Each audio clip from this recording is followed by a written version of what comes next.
আসসালামু আলাইকুম, welcome back to Meheri's mom kitchen. কেমন আছেন সবাই? আশা করি ভালো আছেন। আল্লাহর অশেষ রহমতে আমিও ভালো আছি। বন্ধুরা, ফিরে এলাম নতুন আরও একটি রেসিপি নিয়ে।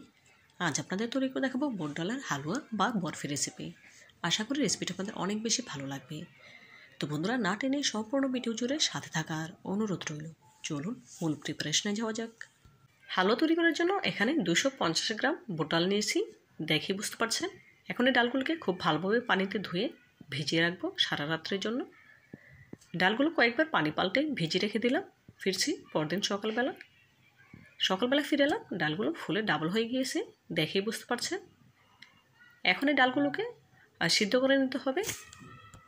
ডাল সেদ্ধ করার জন্য একটি প্যানে তুলে নিয়েছি, তার সাথে অ্যাড করে দিয়েছি 1/2 লিটার পানি। যেহেতু 250 গ্রাম ডাল নিয়েছি, তার ডাবল পানি দিয়েছি। দিয়ে দিলাম পরিমাণ মতো লবণ। এখন গ্যাসের ফ্লেম হাই হিটে করে ডালগুলো সেদ্ধ করে নেব। ডালে যখন বলক চলে এসেছে তখন গ্যাসের ফ্লেম মিডিয়াম হিটে করে দিয়েছি, যাতে করে বলক এসে ওপর থেকে পড়ে না যায়। ফিরছি ডালগুলো সেদ্ধ হওয়ার পর। দেখুন বন্ধুরা, এই পর্যায়ে ডালের পানিটা পুরোপুরি শুকিয়ে গিয়েছে, দেখে বুঝতে পারছেন। হালকা কিছুটা পানি আছে। এই পর্যায়ে ডালগুলো পুরোপুরি সেদ্ধ হয়ে গিয়েছে। দেখুন ডালগুলো আপনাদের দেখিয়ে দিলাম কতটা সেদ্ধ হয়েছে। ডালে যে এক্সট্রা পানিটা আছে সেটা শুকিয়ে নেব। দেখুন এই পর্যায়ে ডালের পানি পুরোপুরি শুকিয়ে গিয়েছে, দেখেই বোঝা যাচ্ছে। এখন চুলা থেকে নামিয়ে ডাল পুরোপুরি ঠান্ডা করে নেব। এই পর্যায়ে ডাল পুরোপুরি ঠান্ডা হয়ে এসেছে। এখন ব্লেন্ডারে জারে তুলে মিহি পেস্ট করে নেব। চাইলে আপনারা শিলপাটায় বেটে মিহি পেস্ট করে নিতে পারেন, কোনো অসুবিধা নেই। ব্লেন্ড করার সময় প্রয়োজনে সামান্য একটু তরল দুধ অ্যাড করতে পারেন। দেখুন ব্লেন্ড করে নিয়েছি। ডাল ব্লেন্ড করার সময় যত ঘন রাখবেন হালুয়াটা তত তাড়াতাড়ি রান্না করা হবে। হালুয়া রান্না করার জন্য চুলে একটি প্যান বসিয়ে নিয়েছি। দিয়ে দিচ্ছি 3 টেবিল চামচ ঘি। অবশ্যই ঘি দিয়ে এই হালুয়াটা তৈরি করবেন, এতে করে খেতে অনেক বেশি সুস্বাদু হবে। তেল দিতে যাবেন না, তেল দিলে খেতে ভালো লাগবে না। ঘি যখন গরম হয়ে এসেছে তখন এর সাথে অ্যাড করে দিয়েছি আগে থেকে ব্লেন্ড করে তুলে রাখা ডালের পেস্ট। এই ঘিটা আমার ঘরে তৈরি করা। কিভাবে হোমমেড ঘি তৈরি করা হয় তার রেসিপি অলরেডি আমার চ্যানেলে আপলোড দেওয়া আছে, চাইলে সেখান থেকে দেখে নিতে পারেন।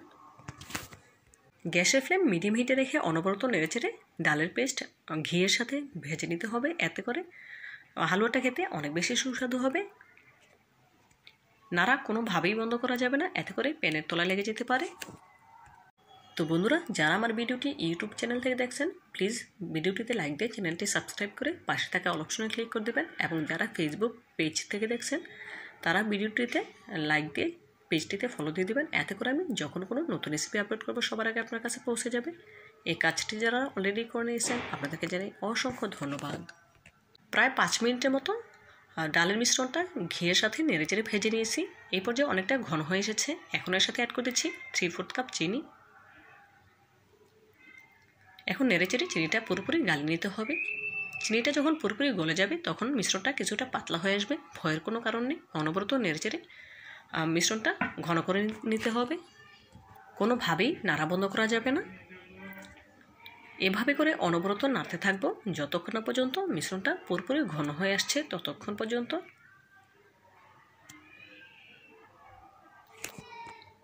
দেখুন অনবরত নাড়তে নাড়তে মিশ্রণটা কিন্তু কিছুটা ঘন হয়ে এসেছে, দেখেই বুঝতে পারছেন। কোনোভাবেই নাড়া বন্ধ করব না। মিশ্রণটা যদি প্যানের তলায় লেগে যায় তাহলে কিন্তু খেতে ভালো লাগবে না, সেজন্য নাড়া কোনোভাবেই বন্ধ করা যাবে না। দেখুন বন্ধুরা, মিশ্রণটা কিন্তু এই পর্যায়ে আরও কিছুটা ঘন হয়ে এসেছে। এখন এর সাথে অ্যাড করে দেবো 3 টেবিল চামচ পরিমাণ গাজরের রস। গাজর পাটায় বেটে রসটা তুলে নিয়েছি, সেখান থেকে 3 টেবিল চামচ পরিমাণ গাজরের রস অ্যাড করে দিলাম। যেহেতু আমি ফুড কালার অ্যাড করব না, আমি সাধারণত কোনো খাবারেই ফুড কালার অ্যাড করি না। গাজরের রস অ্যাড করে দিলাম, সেটা চাইলে আপনারা ফুড কালার অ্যাড করতে পারেন অথবা স্কিপ করতে পারেন, কোনো অসুবিধা নেই।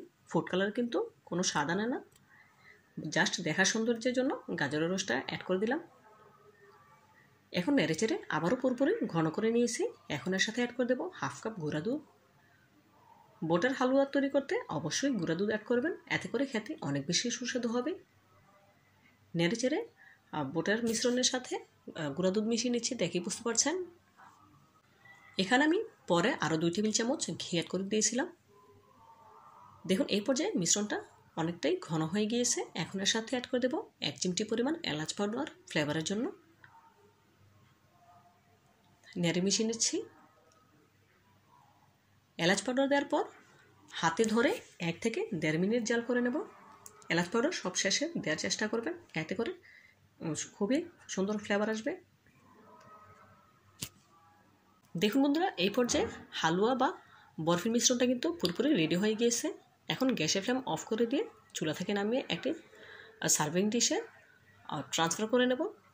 স্প্যাচুলার সাহায্যে একটু সমান করে নিচ্ছি, দেখেই বুঝতে পারছেন। খুব ভালোভাবে চেপে চেপে সমান করে নিতে হবে। দেখুন বন্ধুরা, স্প্যাচুলার সাহায্যে চেপে চেপে সমান করে নিচ্ছি, সাইড থেকেও সমান করে নেব। এতে করে বোটের হালুয়া বা বরফি সন্দেশ যাই বলে থাকুন না কেন দেখতে অনেক বেশি সুন্দর লাগবে। দেখুন সব দিকে সমান করে নিয়েছি। এখন রেস্টে রেখে দেব পুরোপুরি ঠান্ডা হওয়া পর্যন্ত 1 থেকে 2 ঘন্টা। 2 ঘন্টা পর ফিরে এলাম। মিশ্রণটা পুরোপুরি সেট হয়ে গিয়েছে। এখন আমি কুকি কাটারের সাহায্যে কেটে নেব। চাইলে আপনারা বরফির আকারে অথবা যে কোনো শেপে কেটে নিতে পারেন, কোনো অসুবিধা নেই। এভাবে করে একই প্রসেসে সম্পূর্ণটা কেটে নেব। সম্পূর্ণটা কেটে নেওয়া হয়ে গিয়েছে। এখন এক এক করে ডেকোরেশন করেছি। ওপর থেকে দিয়েছি একটি কিশমিশ, চতুর্দিকে ড্রাই কোকোনাট দিয়ে ডেকোরেশন করে নিচ্ছি। চাইলে আপনি স্কিপ করতে পারেন, তবে আমি দেখা সৌন্দর্যের জন্য দিয়ে দিলাম।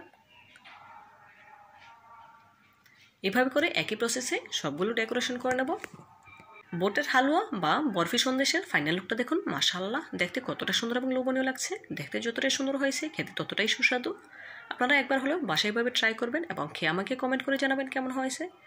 তো বন্ধুরা, আজকের মতো বিদায় নিচ্ছি। দেখা হবে নতুন কোনো দিনে নতুন কোনো রেসিপিতে। ভালো থাকবে সবাই, আর আমার জন্য দোয়া করবেন যেন এরকম নতুন নতুন রেসিপি নিয়ে আপনাদের সামনে হাজির হতে পারি। আল্লাহ হাফেজ।